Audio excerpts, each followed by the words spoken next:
but then you are like, okay, well, what now? Because you're not surrounded by people who are involved in environmental things, and then you buy a house, and then what do you do? So meeting Jan and seeing his property and going to his workshop this afternoon definitely shows you what you can do when you graduate and what you can do like from this day forward. So thank you so much, Jan, for coming, and thanks for coming.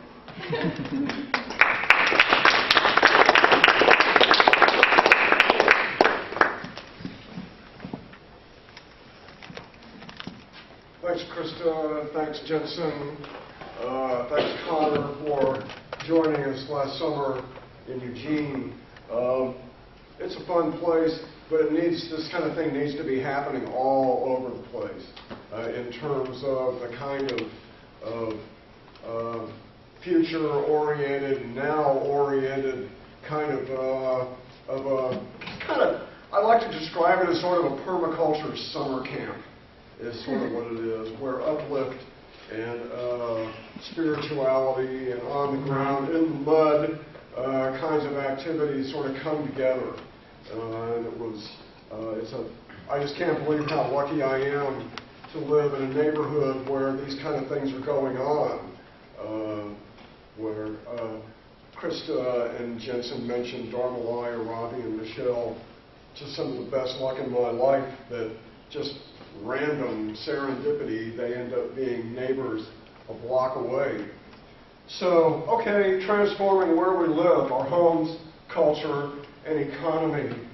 So I'm going to show some pictures, a little bit of my place, a little bit of the neighborhood, a little bit of kind of why somebody would be interested in this topic, and some ideas and some thoughts about how to take these kinds of ideals, these values, these kinds of goals beyond a single property into the neighborhood and then beyond that. I think probably just about everybody here is sort of interested in this kind of thing. And if I can share some practical ideas that can move us all towards a kind of culture and economy that's far more friendly to people and planet. That's the mission statement for all of this. And from what I've seen visiting here at Green Mountain College, I think a lot of people are real interested in this, and it's kind of heartening to me to have made this acquaintance and know that there are students and faculty here who are fully into doing this kind of transformation. Okay, first of all, a few pictures kind of orient about Eugene because it's my home and I identify with Eugene, but I bet a lot of people don't even know where it is. So we'll take care of that shortly. Some pictures of my place, transforming culture and economy, worldview, key leverage point into the neighborhood. These are just sort of broad topics for this presentation. So let's take a look. Geography. Eugene is in the Pacific Northwest. It's in the state of Oregon. And a surprise to a lot of people, but most of Oregon is desert. We kind of think of Oregon as being, gee, wow, it's these big Douglas fir trees and the ocean. Well, all that's there. But that's all west of the Cascade Mountains. These are the Cascades here. Eugene is right about there. That's the Willamette Valley. These are the coastal hills here. They go up, some of the peaks, they're kind of up and down, up to about 4,000 feet. Certainly people have heard of Crater Lake. Wow, one of the most amazing places in the world. That's Crater Lake, coastline there. Portland is up here. This is the Columbia River. It kind of goes up into Washington State. And of course, there is planet Earth right about there. So Eugene is at the southern end of the Willamette Valley. And the Willamette Valley is kind of flat. Our elevation's about 500 feet above sea level. It's a kind of combination marine west coast Mediterranean climate. We have wet winters and we have dry summers, just like California, except our summers are a little bit shorter and our winters are a little bit wetter, depending upon where you are in California. So when you've been there and appreciate what can grow there, it's no mystery why so many people risked their lives 150 years ago on the Oregon Trail to make it to the Willamette Valley, because it really is a pretty special place with the climate and the soil. It's what drew me there. I moved to Eugene from Houston, Texas, 20 years ago, and all I can say is better late than never. So I live...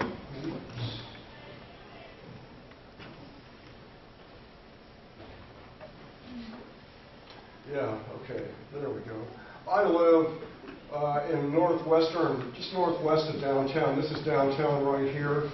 The much celebrated, at least by some, University of Oregon is right here.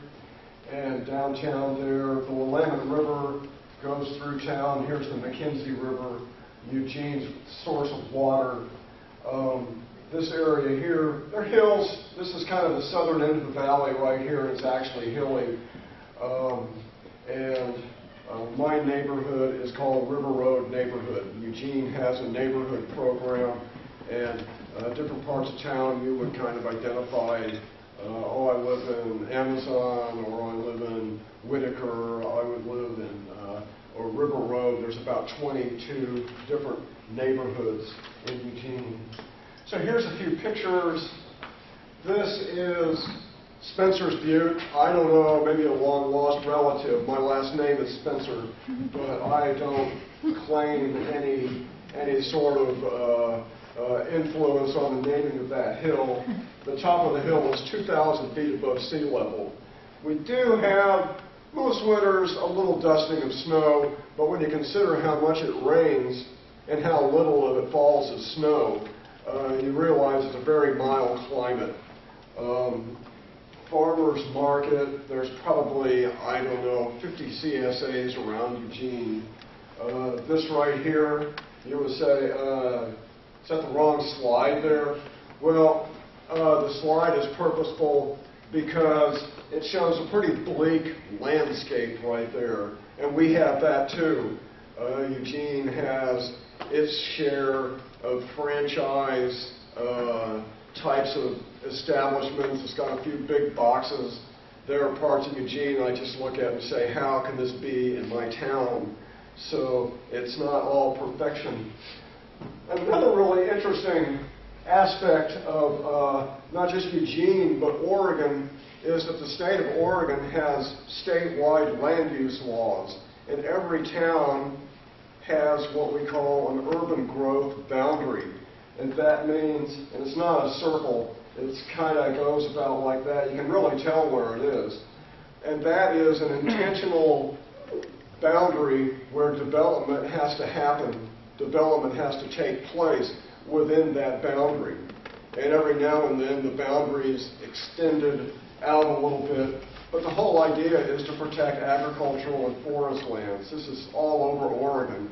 So that means when you go out, say, River Road right here, and you go past the UGB, the urban growth boundary, you're not going to find a subdivision out here of 100 houses, you know, like 5 miles from town. It just doesn't happen. So that's a really forward-thinking, positive kind of a land use law. I go other places. I flew here from Boston, and I'm looking down, and it's unbelievable. Just the urban, and then suburban, and then even rural sprawl, where you have houses where people live, and the closest store is who knows where. You know, who knows where the store is. It's what we all grew up with. We grew up with this kind of land use. I'm sure a lot of you grew up in suburbia, and you know exactly that experience. In town, no cars along the bike path. One of my favorite places, this little corner right here, is Filbert Grove. I'll say a little bit more about that later. This is River Road. It's the main road between town, from town up to Santa Clara, where Jensen and Krista are talking about Dharmalaya. That's right about here, and my house is right about there. And these are some other important locations in the neighborhood too. So it's mostly a 50s, 60s neighborhood, but you go further up this way and the houses become a little bit newer. There's not really very much commercial activity along River Road. It's not really a very walkable neighborhood. The closest grocery store is up this way, almost a mile from where I live. The closest natural food store I go to on occasion is down here in town. There's a lot of natural food stores in Eugene, but it's not really a very walkable neighborhood. It used to be, but when commercial stores became bigger, in scale, the small, kind of more walkable types of grocery store, hardware store, they kind of went away on River Road. We used to have that kind of thing, but not so much anymore. This has been going on for 40, 50 years, and similar fashion, a lot of places around the country. This isn't unique at all. So let's take a few pictures, take a look at my place after we take a look at permaculture. Just curious, how many people could provide a good, decent one-paragraph definition of permaculture? If you could, raise your hand. A few people. I mean, raise your hand up. In permaculture, something. Okay, a few people. All right. So permaculture isn't anything magic, but permaculture is an approach to design. It's designing for multiple benefits. You take a good look at where you are and what the outcomes are that you're interested in, and you design for multiple benefits, meaning it takes time to assess a location. But you want to be people-friendly, you want to be planet-friendly, you want to have the most benefit for the effort that you put into your design. This is not just about agriculture. Permaculture principles and ideals can apply to an economy, could apply to a bioregion, a suburban property, a neighborhood. This is multiple scale. It can be about spirituality, education, technology, the built environment, land use, governance. It's about taking care of human needs in ways that are friendly to people and planet, fitting within what planet Earth can sustain, working with nature instead of contrary to nature. If you want to know more about permaculture, wow, you go on the internet, look for permaculture on YouTube. You'll find lots of videos about permaculture. On Google, lots of articles. So permaculture is, I'm thinking it's an emerging new language. When you talk with somebody, you meet somebody who's kind of tuned into permaculture, you know you have a lot in common with that person. It's kind of neat that way. I really see it as an emerging language. So here is my place. This is the front yard. I moved in the year 2000, and my intention from the beginning was to do a permaculture makeover. I took a permaculture course when I lived in Texas about 1990, and this is actually the first place I had a chance to really put that into action.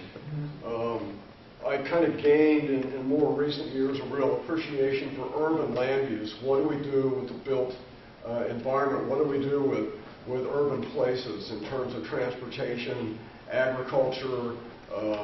What does it take to sustain a given type of land use? So for me, the most reasonable thing to do is to have bought a suburban house, and with these kinds of ideas about transformation of culture and economy, here's 1/4 acre where I can make that visible. I can work on my own suburban property, and this kind of a vision can become visible. And that's what I've been doing in a pretty intense way for the last 13 years.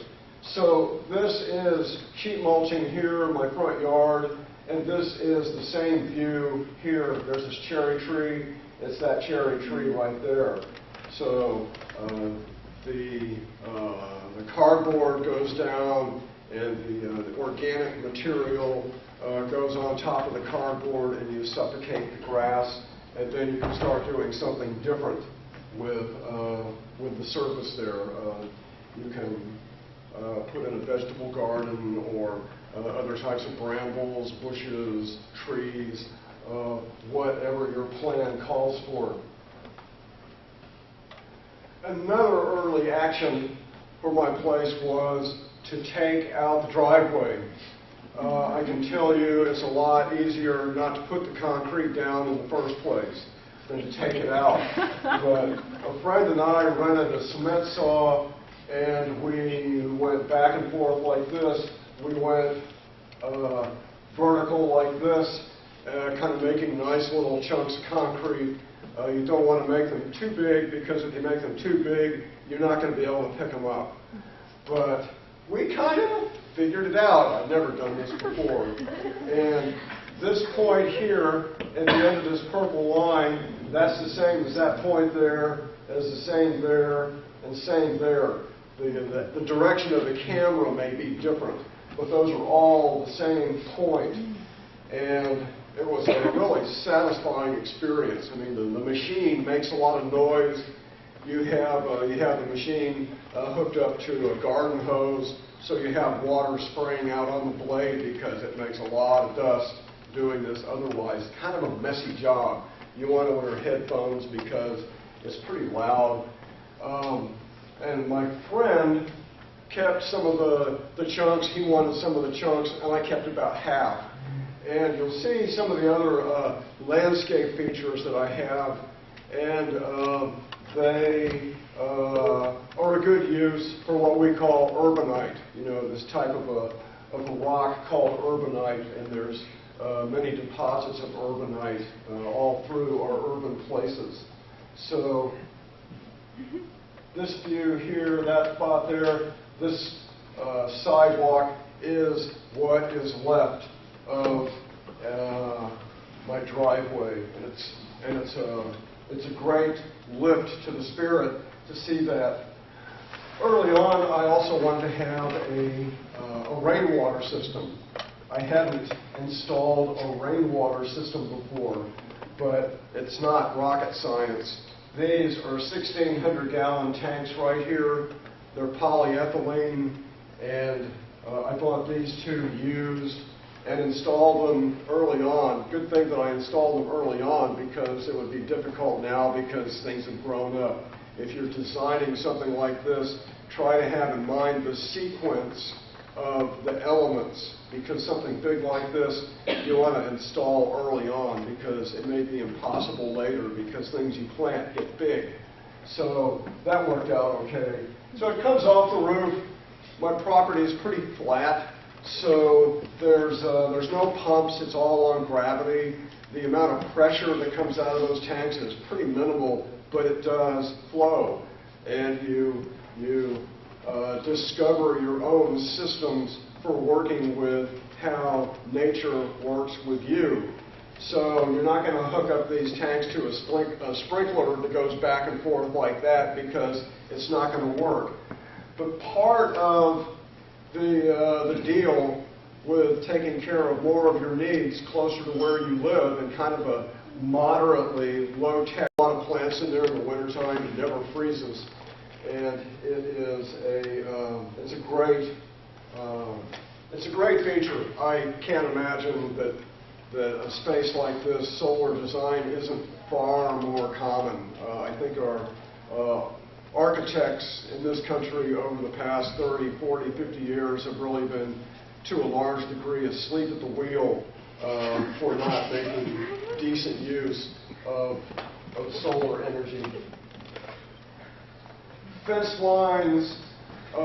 These are great places for edible landscaping.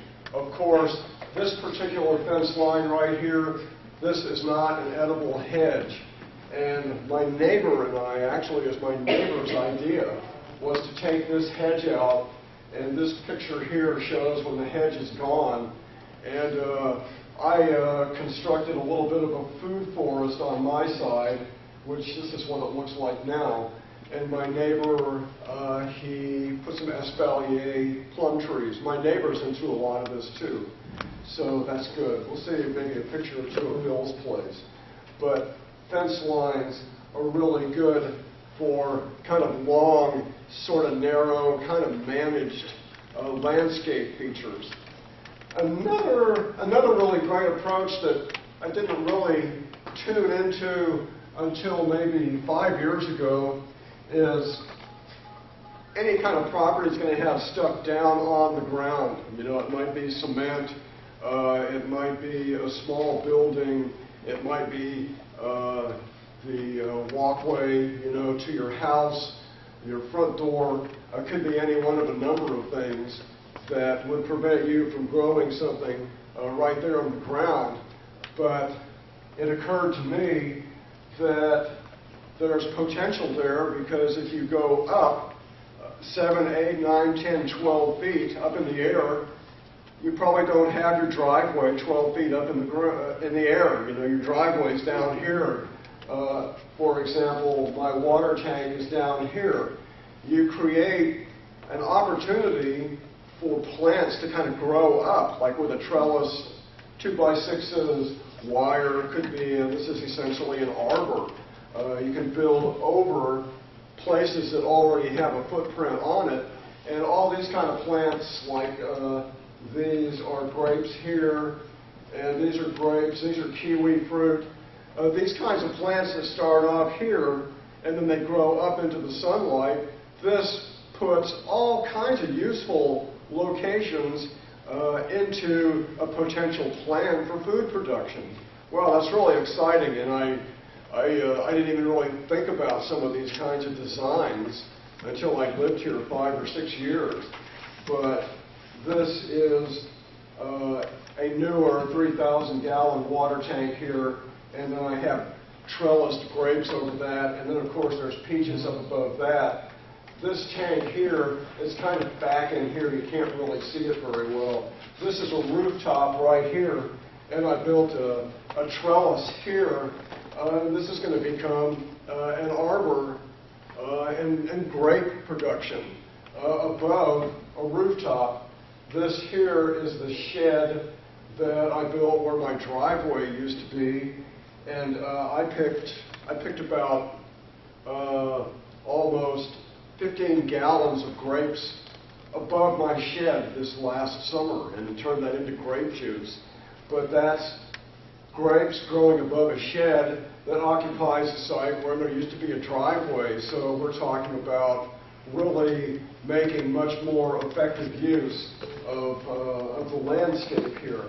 So elevated landscaping. Wow, you can just kind of have this in mind, and when you're walking around somewhere, just imagine, whether it's home or here on campus, maybe you go to the administration and start suggesting, you know, some more edible landscaping around Green Mountain College. There's lots of opportunity. So this is a picture of the backyard from up on the roof. Here is the top of the sunroom right there. This is a greenhouse. This is a structure that I built that I live in, actually. This is all where it used to be a grassy backyard. It's kind of a semi-panoramic kind of a view right here. You can see there's a little bit of an edge right there. So as two pictures kind of fit together right here. but there's a water feature down here, and this is where the 3,000-gallon tank is back there, and that's the trellis above that outdoor workspace. So that's kind of what my backyard looks like from the rooftop looking towards the southwest.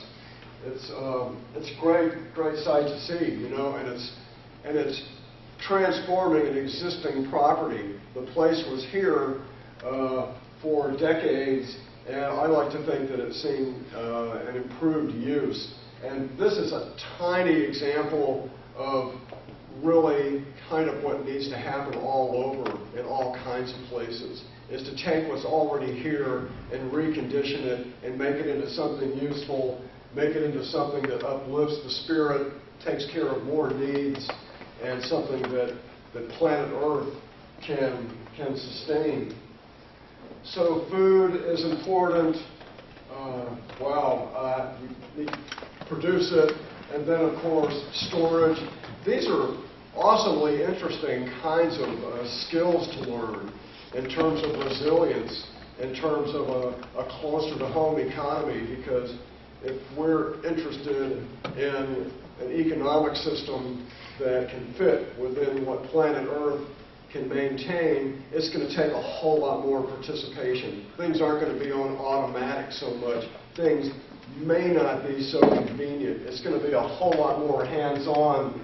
And when you start doing this kind of a transformation project, you really come in touch with that. And if you've done sort of some of these things yourself, you know that a people, planet-friendly economy is going to look way different from what we have right now. And food storage, food production is a big part of that. So is seed saving.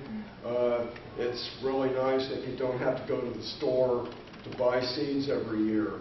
Heirloom seeds, open pollinated, these are terms that apply to seeds that you can grow the plant, save the seeds from the plant, put them in the ground, and they make the same thing year after year. This is enormously important kind of information for a more resilient community. So the place has become really an educational asset. I've hosted lots and lots of people at my property over the years, and it's really wonderful to do a show and tell, because I know people have gone places, going back to where they live, and they've done some of these things too. This is Hannah here, and that's Hannah there. This is her backyard, and this is actually a carport that she transformed. And this is the same view about 7 years later. Hannah said she never would have thought about buying a suburban house, but then she saw what it could be. So she's done this herself. And then this is Sandra, and she's made a lot of these changes at her place too.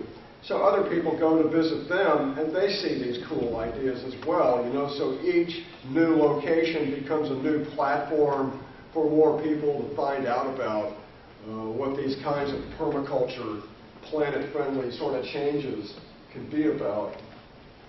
Okay, so why would somebody want to do this? I just want to go through this really fairly shortly, this part, just so you kind of have an idea where I'm coming from. And my guess is that just about everybody here has had some of these thoughts too. Well, gee whiz, what would you think if somebody said our economic system is dishonest and it's immoral? Would people agree with that statement? Yeah. I would be glad to debate anybody about that particular statement right there. External costs, this one up here. What we pay for a product doesn't really cover the whole cost. That can be pollution. Who are pulling the switches and making the choices, the decisions for many, safe to say, I'm not on board with that, and I bet a lot of you aren't either. And how we respond to that, I think to live a life of integrity, I feel like requires resistance, you know, resistance to this economy and this kind of way of life. ideally in a peaceful way, what makes sense to me is transforming suburbia. So that's kind of my own personal way I'm resisting. It couldn't be more political if you tried. So that's a little bit of where I'm coming from. So when you think of the economic system as being the source of so many essentially problems, climate change, the United States spends as much as the rest of the world on its military, wow. The disequity, lost human potential. In permaculture, there's a term called key leverage point, and that's the place where if you put a given effort, then you're going to have the most benefit from the effort that you make. And to me, transforming home culture and economy is a key leverage point. Wow, those are great places for making these kinds of transformations for multiple benefits in ways that are friendly to people and planet. So positive human potential, key leverage point, multiple benefits. This makes a lot of sense. And of course, what would this look like downsizing a lot? To think that we can continue our level of consumption and do it in a happy, green way, I don't think it's possible. Is our electric car is going to be the answer? I don't think so at all. That's just the economy struggling to try to maintain what it's already doing. So, but this takes place at all kinds of levels, and it's just as much, to me, about spirituality and human potential as it is about anything else. That's just a critical part of making these changes. Human beings are just capable of better than what we live in, and everybody has enormous positive potentials. And one of the primary goals and ideals of a society and an economy and a way of life, in my thinking, should be to help bring out the best in everybody. That's way more sensible than what we have.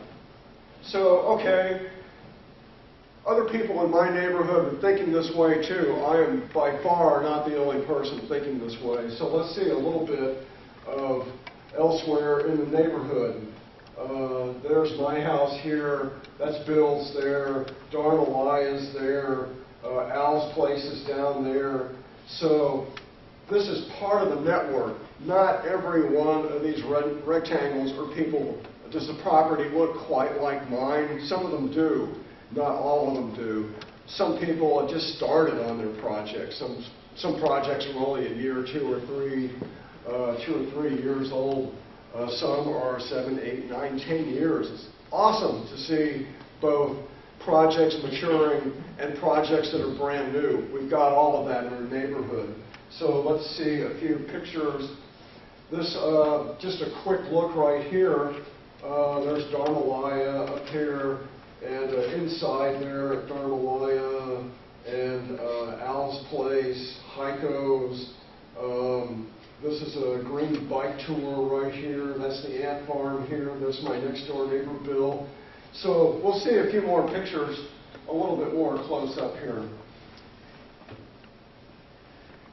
Machinery allowing. Okay, this is Bill's place. This used to be a driveway right here. My friend Bill took out some of his driveway. That was a compacted gravel driveway, and now it's really a really nice garden. And Bill also is a suburban beekeeper as well. This is John and Debbie's. That's just down the street. You can see the solar panels. These are all back behind here. Vegetables, and John does a lot of apple tree grafting. He's really into grafting. He's also a Methodist minister and a real food activist in Eugene from that kind of a platform, being a Methodist minister. So he's doing really good stuff in the community. This is Heiko. This 5 years ago was just a grassy front yard. That's around the corner. Jason and Cavalry, they have about an acre. A good bit of it has been designed as food forest. Heiko does a good deal of food forest design in the neighborhood and around town. He's kind of a walking edible food sort of dictionary, and a very nice guy too. So there's a lot of food for us planned there. Dharmalaya here. This is Andrew's place. It's kind of a suburban CSA. It's a small CSA. He grows about enough for a really nice box of veggies for 12 families a week during the growing season. But it's a suburban CSA. That's all the garden back there. We're taking a look. These are all pictures from a bike tour we had this last summer. This is Al's place. This is going to become a big food canning, kind of an outdoor kitchen right here. There's a pizza oven here. So this is really kind of new construction here. Actually, this right here, that's back here. And this is another kitchen area. This is kind of becoming a little micro eco-village right here. That's exciting. So Liz and Aaron, this is a new front yard garden. This is Mark's place right here. This is backyard. He's got a full acre. This is Mark's front yard. There used to be a big driveway kind of right in here, a big U-shaped driveway. Cars take up a lot of space. And Mark, when he bought this place, one of his first actions was to take out this big U-shaped driveway. And this is all being planted into food forest here. And this is Sandra, and she's done tons of a really nice design in her backyard. So these are just a few places in the neighborhood right there. Social activities are just as important to not only to cultivate food, but to cultivate social interaction, to cultivate relationships where we know people and we trust people and we can work with people. We're in the early going of this. This is not a mature suburban neighborhood transformation. I can't really hardly imagine, but this is the beginning of doing that. And what's really exciting is that people know that. They know that we've got something going on here that's pretty interesting. And there's a conscious, purposeful effort to expand this and include other people and to deepen what we're doing. It is about taking care of more needs within the neighborhood. So we downsize our needs also. So this is a village market garden party, kid stuff, barter, music. So this is just a fun, purposeful garden party. Here's an educational workshop right here. 50 people come to find out more and learn better about winter gardening. And of course, this is inside the really nice straw bale at Dharmalaya. I think this may even have been, this was like this last summer's kind of community transformation sort of graduation ceremony right there. And that was really a lot of fun. And then we have bike tours. Bike tours are really great ways to go see places and talk with people who are making these kinds of changes, mostly on their properties, but some of our great projects are on public property too. They're not all about property transformation. It's also beginning to reclaim the commons as well. That's really interesting. We'll see a little bit more about that. But bike tours are great fun. We'll keep going here. Yeah, this was a recent potluck, kind of a chilly, damp day in September. Actually, this is Robbie right here, and we just like to have a good time doing that. So this is all great. We're kind of all on the same wavelength.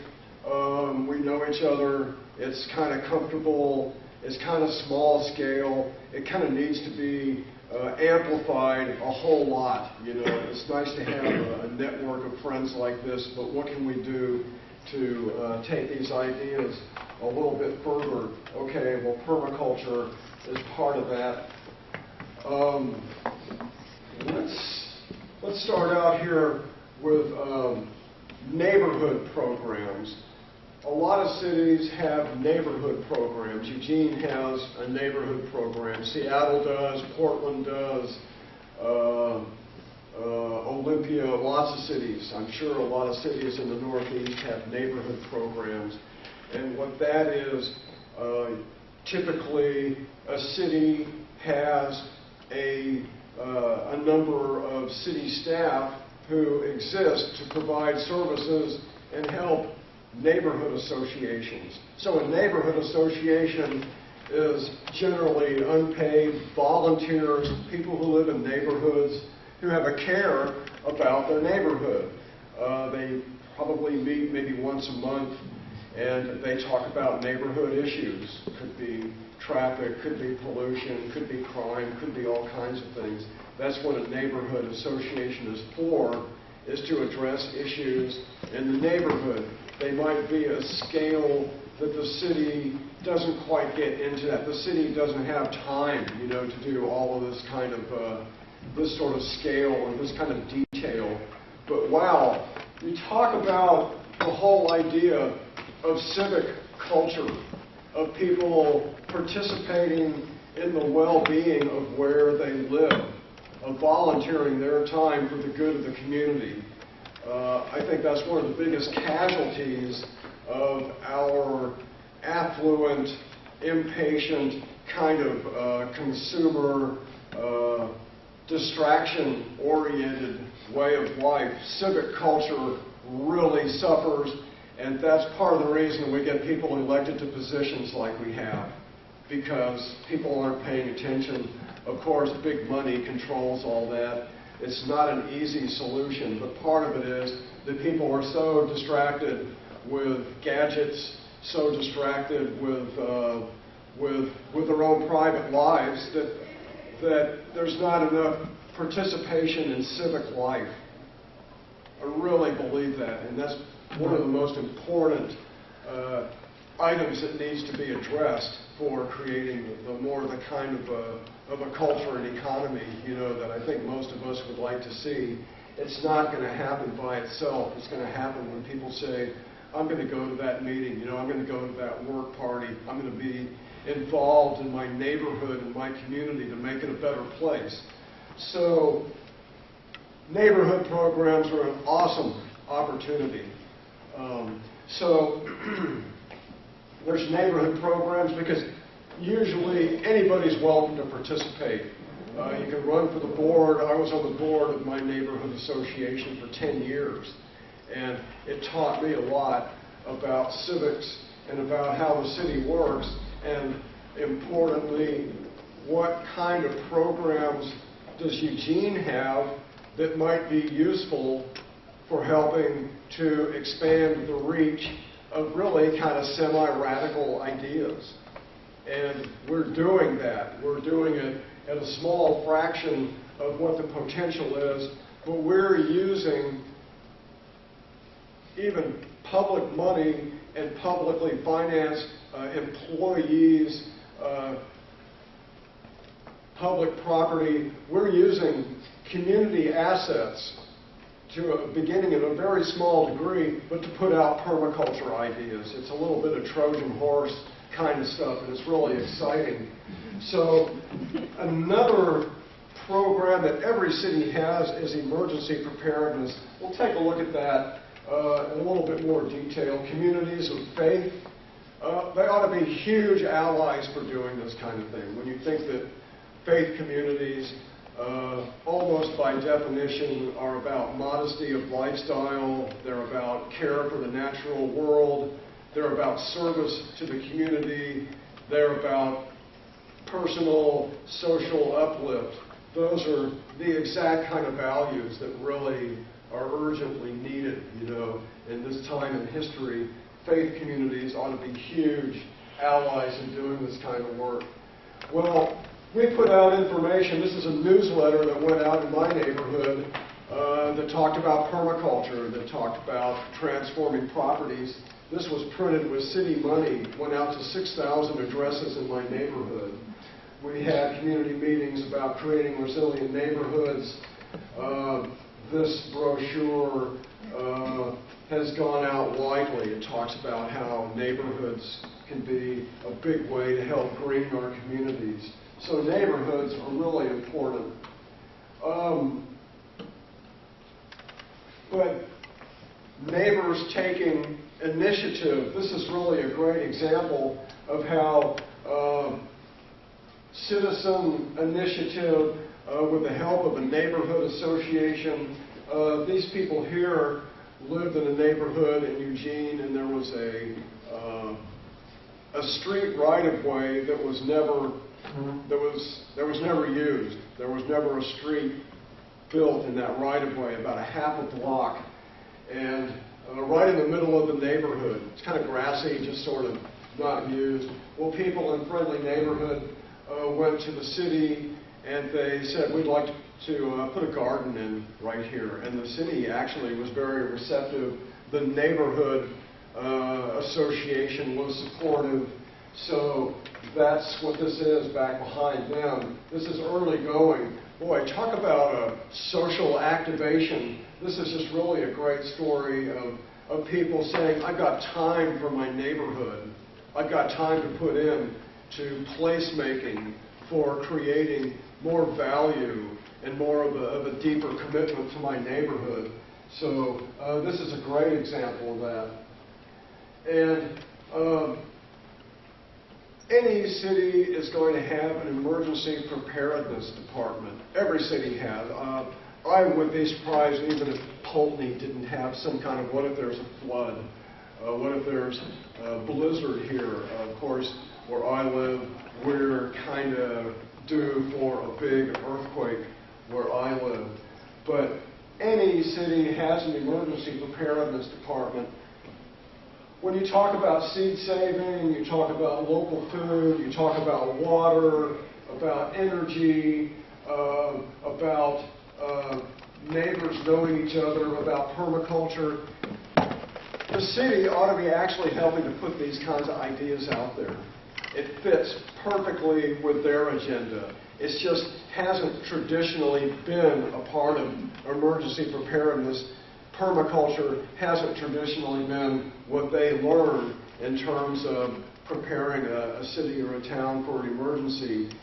Anybody here could empower themselves to go talk with the emergency preparedness people in your town and say, here's some great ideas. Have you guys ever thought about like seed saving, water storage, solar energy? How can we get these sort of ideas out to the community? We're kind of in the early stages of working with our emergency preparedness department in Eugene, but this is an opportunity people could just take on anywhere, is to go to your emergency preparedness program in your town or city and suggest they consider these kinds of ideas as part of their public education. So that's a great, virtually untapped resource right there. Communities of faith. We have a Filbert Grove. I mentioned the Filbert Grove. This is a work party there. These are a youth group. This is a big church garden in Eugene. It's 2 acres behind an Episcopal church. Wow, this is an awesome place. Grassroots garden. I mentioned my neighbor down the street, John, organized a network of faith communities, and they, in kind of a fairly systematic way, support local agriculture by churches, their members buying shares in CSAs. So that's an important kind of initiative with faith communities in Eugene, is many of them purposefully supporting local agriculture like that. Faith communities have enormous potential. Here's some of it right here. And a whole other type of more of a personal kind of a land use approach is front yard gardens. We talk about backyard gardens. It's kind of understood that a garden's in the backyard, but why not have gardens in the front yard? Because there's a lot of space in front yards.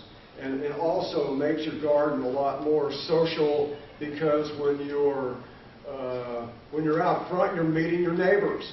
A very familiar kind of program a lot of cities have, Neighborhood Watch. where there's this kind of eye, you know, and there's a sign that says, we're sort of watching you. This is about neighbors, kind of looking after neighbors. They all ought to be having front yard gardens. That program should be promoting front yard gardens.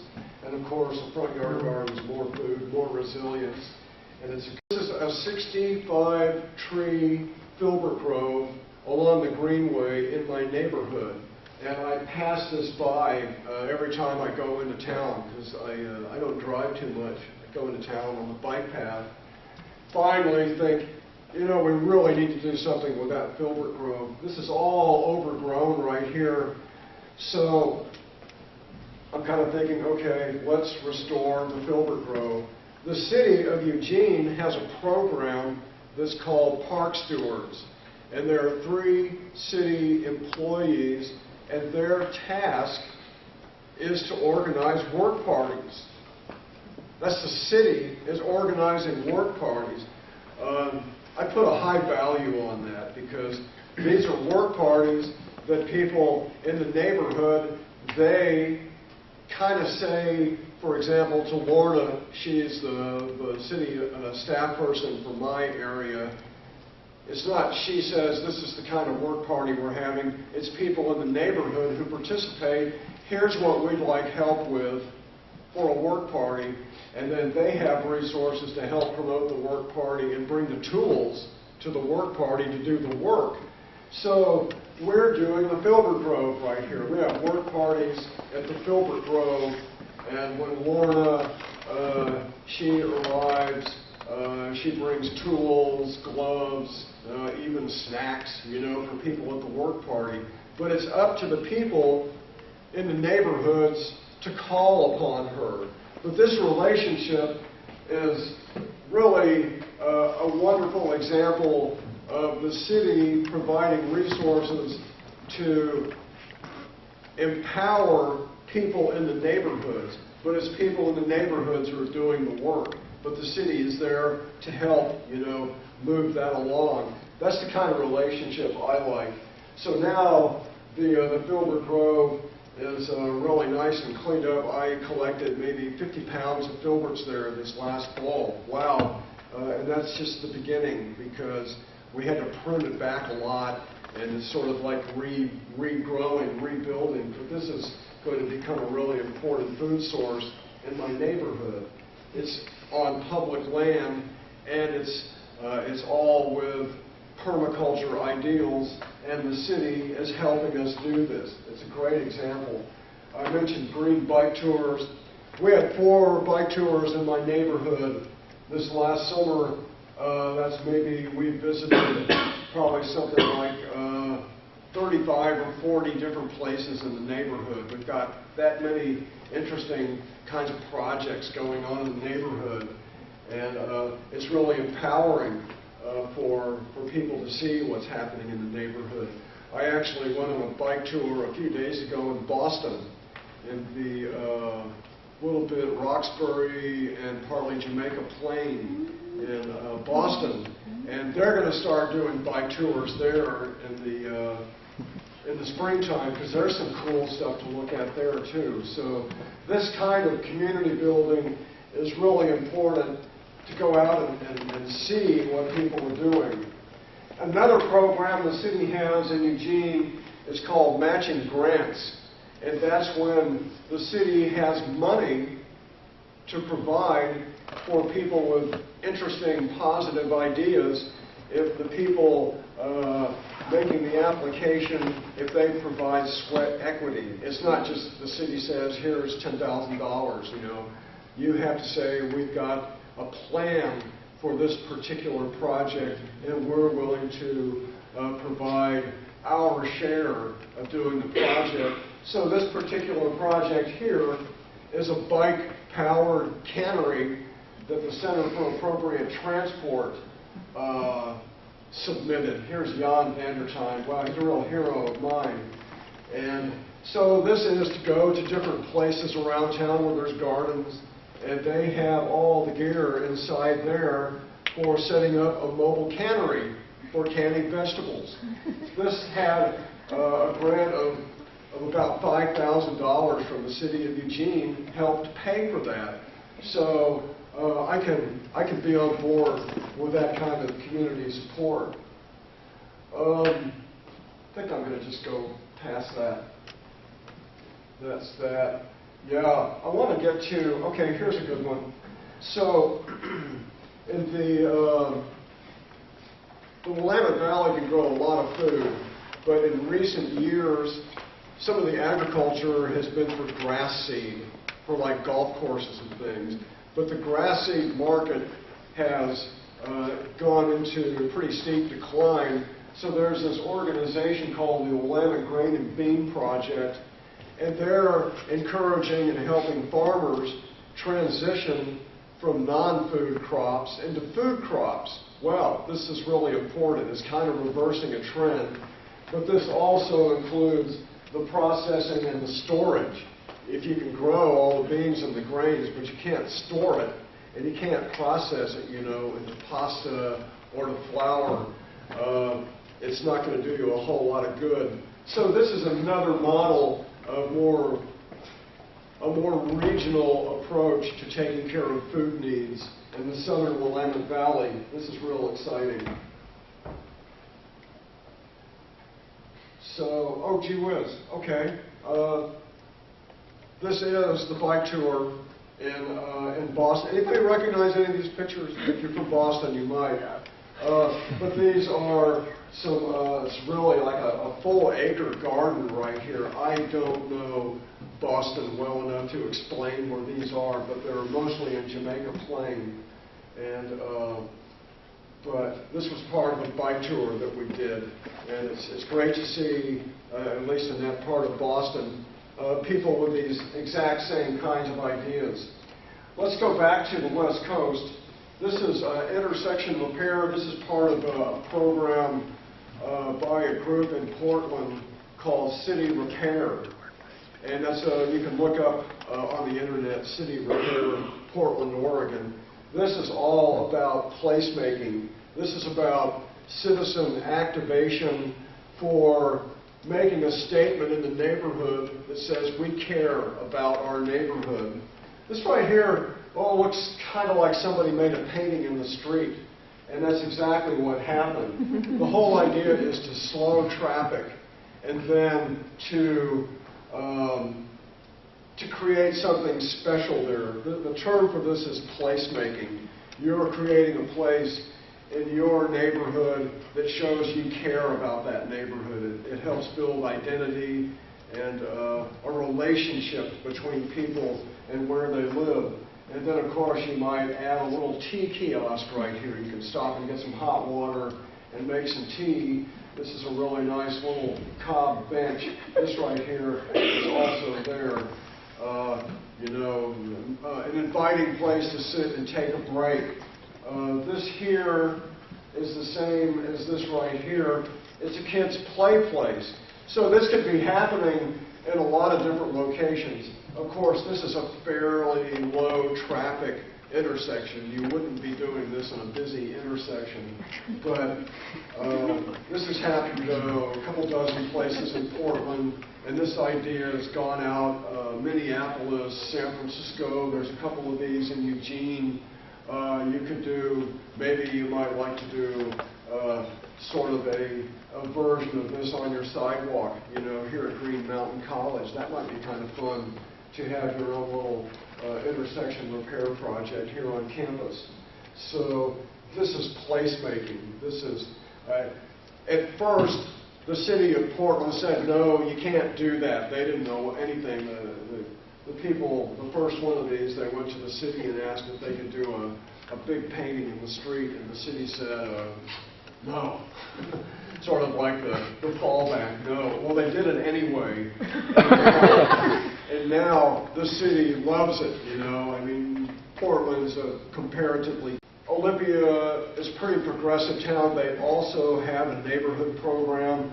So a partnership came together between the city and the neighborhood program and a friend of mine who actually designed this. And of course, this was the dedication right here. This is all going to grow in over time, but this is kind of what it looked like last summer. So this was so successful that the city of Olympia is looking for other locations around town to do this. And then there's another town nearby called Lacey, and they want to start looking at doing this too. So once again, a successful project becomes a platform for more projects that can elevate, the community well-being. So I mentioned about emergency preparedness. In Port Townsend, Washington, there actually is a very active and successful collaboration between citizen activists and the county emergency preparedness program. The county knows these activists are greenies, they're into permaculture, they don't think the economy is going to last. They know that, and everybody's fine with it. The county doesn't have the people to really take the message out to the broader community about emergency preparedness, but the permaculture activists, they do. So they're using the emergency preparedness program in Olympia as kind of a conduit to get permaculture out there. There's all these new neighborhood gardens and all these kind of new kinds of social relationships. And Olympia, or Port Townsend, does not have a neighborhood program, but they're kind of creating sort of de facto neighborhood identity because these people are taking the time, to be involved in their community. So here's this completely mainstream program in Port Townsend that is now a courier for permaculture ideas. I think that's a really good plan. Okay, so Seattle, again, citizens in the neighborhood went to the city and said, this whole big area, like 5 acres, why don't you give us 5 acres so we can build a food forest and have community gardens? And of course, with the backing of the neighborhood program and certainly a good deal of effort in coming up with a reasonable plan, the city of Seattle said, okay, let's create what may end up being the largest community food forest in the country on this property. This is downtown Seattle back there. So once again, this is citizen activation. This is people caring about where they live. So what are the conclusions? Transforming our homes, culture, and economy. The conclusions are that there's a lot of good to be done with this kind of citizen activation. It's about mitigating climate change, that's a benefit, benefits the environment, public health, helps build a positive culture and community, learn new skills, nurture positive human potential. Wow, all these things. When I think of the work I've done on my own property, the construction, the edible food design, I put a new roof, a fair amount of money, a whole lot of time. If you can imagine doing this kind of transformation to thousands, hundreds of thousands, millions of suburban properties, you're talking a lot of economic activity for small contractors, for small entrepreneurs and designers. I mean, if there's going to be any kind of a hope for a livable future, it is going to be taking a lot of what's already here and reworking it into something positive, like many of these examples right here. Some of them are at home, some in the neighborhood, some in the county, and hopefully these grow into a regional types of initiatives. So this is what makes an enormous amount of sense. And my guess is that you all are taking some classwork and have interests of your own that kind of fits in here somewhere. I bet everybody here does. You're already kind of thinking about these sort of ideas, and maybe this slide presentation, I hope, gives you maybe a little bit more of an idea of, of where you might fit in. And there's certainly plenty of gaps here. This isn't comprehensive at all. There's a type of job that I think is going to become really, really more important, and that is people facilitating groups, like people who have really important, really powerful kinds of communication skills, who can help people who have some of these ideas but may not be able to communicate so effectively, help to facilitate some of these kinds of plans coming into making like saying, well, no, I don't think he exactly said it that way. This is kind of really, facilitators, skilled communications is going to be a key part of this kind of thing. So that's not even really a skill of getting your hands in the ground or something like that. There's room for financial skills here too, like micro enterprise, micro loans, community credit unions that would loan out money, for these kinds of projects, financial institutions that are accountable to their communities, unlike what we have now, where people know these are the people making the decisions. So this isn't comprehensive whatsoever. This is just what's occurred to me. It takes in a lot, but all of you are at a point in your life where you are well aware that maybe the glory years, if you want to call them that. I'm a baby boomer myself, so I've kind of grown up with just more and more and more of everything my entire life, and that kind of trajectory is kind of doing this now, and what it looks like from here, who can say, but you can be sure that it makes sense to be a constructive, positive part of creating alternatives to what we have right now. You can bet on that, Find your place where you can make an honest and decent living, and being a part of transforming where we live. That's a good kind of a pursuit to have, because it's not going to be like it's been, for the last 10 or 15 or 20 or 30 years. It's going to be really different. So there's a place for everyone. And I wish you all well, in your own adventure. Make good use of the time you're here, and go out and be a meaningful part of basically a regime change. That's my hope for you all. So I think I've said enough.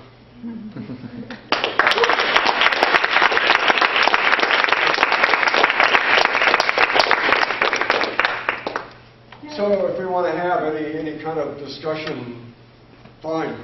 So any thoughts or comments, I'm welcome. So anybody know of other examples of these kinds of projects going? If anybody's got a good story, tell everybody a good story.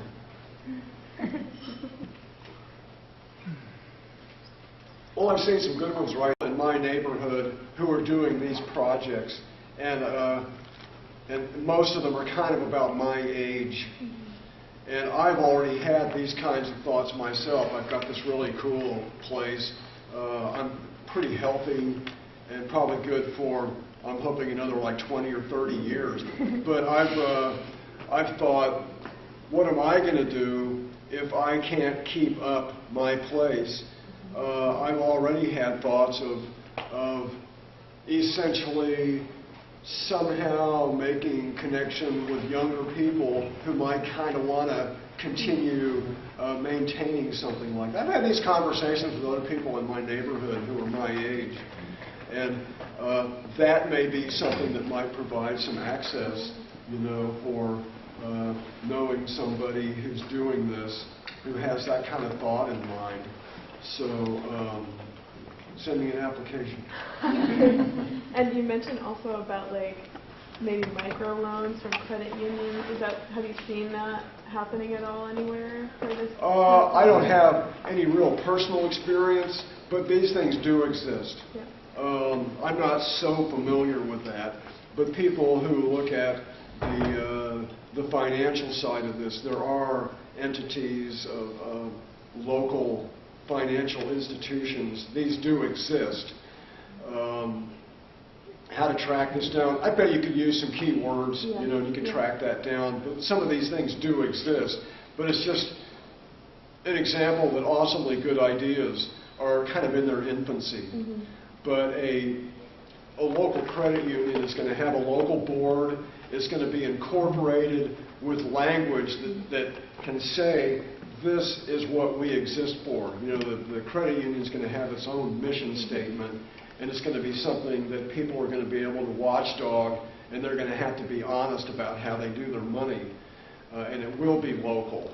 It can say, our board has to be all local. We're going to be lending money for this type of project. So it can be set up in a trustworthy sort of a way that people are, and they're going to be, it will be managed by people who are known in the community.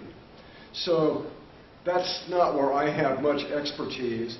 I bet Ravi and Jason could probably go a good deal further, with that.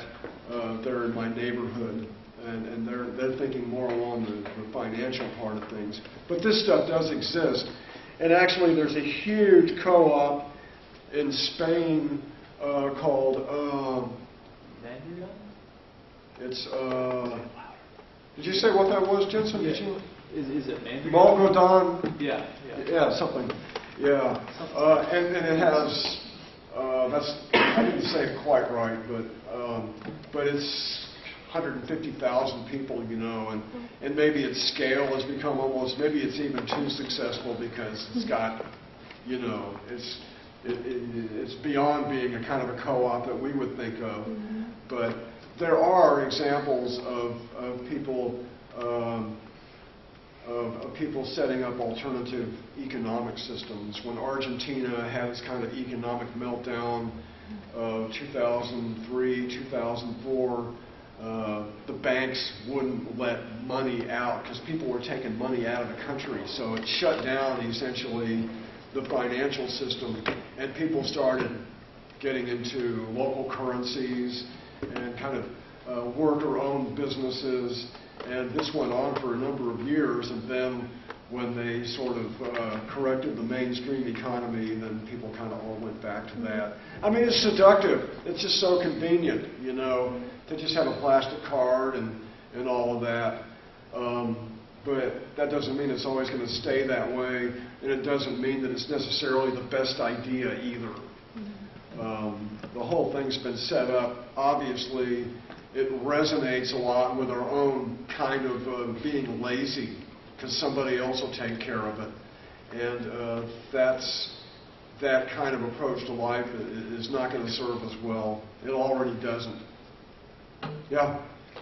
What sort of resistance do you get to permaculture in your neighborhood? Can you talk a little bit, please? What? Talk louder. Oh, okay. What sort of resistance do you get to permaculture in your neighborhood? What do you do about it? Kind of resistance? Yeah. People Like people who don't like it? Sure. I've never had any static at my place. Okay. I know that a couple of places in the neighborhood have, they've violated some land use regulations and building codes, sort of being a little bit under the radar, and they weren't as far under the radar as they might have thought they were. Perhaps they're a little bit naive. And the city has visited them. This is 2 different occasions that I know of. And one of them has been fairly well resolved. I'm sure the city, when their 2 or 3 people came out to visit Dharmalaya, of course they'd already seen their website, and they're saying all this stuff they got, and they look, these people got all this stuff on their website. I mean, it's kind of like babes in toyland, I mean, it's like innocent can't imagine anybody would have a problem with this. Well, the city,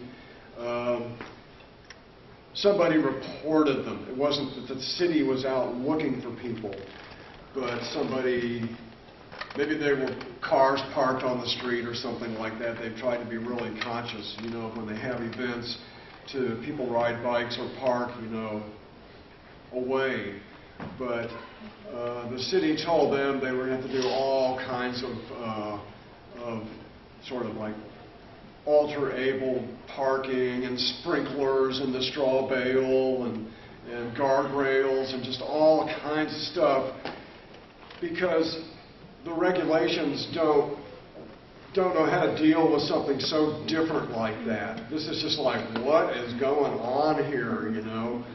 And they appealed a lot of what the city said they had to do, and the appeals person essentially overturned a lot of what the city said they would have to do, much to the relief of Dharmalaya, because they don't have a lot of money. So when their partner property down the street got busted this last summer, the city came, somebody complained, the city came, and they saw all the grounds dug up because they're putting in water lines, you know, and just all in construction, you know, and all this kind of stuff. And that's still unresolved, but from what I understand, the city is treading way more lightly this time. You know, they're not coming down hard. They're just saying, you know, you've got to get a permit for that. You've got to do certain things, but it's a real different response than it was the first time. So it could be that I mean, when the city talks about what its goals and ideals are in terms of being a green city and a healthy place to live, I mean, it wants to be identified as a green city. When you see the top 10, you know, desirable, green, bike-friendly, you know, all this kind of stuff, Eugene's always in those lists, and the city likes to be thought of that way. Maybe it's kind of learning how to behave a little bit more that way. So, yeah, there have been examples of when some people have called into the city saying, these people have got another event. They're kind of, you know, people who are just contrary. Yeah. So, and the city then has to check it out. And of course, when they see this stuff, they've got to say something about it. And there's a reason for having regulations too. But I think that the city appreciates that the things that go away and some new kinds of jobs are going to take their place. But I don't think the new jobs are going to pay as much, because the whole thing is basically subsidized by cheap energy. It's like turning oil into money is what we've been doing. And not going to be as much of that. So be flexible, be smart, you know, think positive, and you can help correct what my generation's done. Thank you, Jan. Thank you.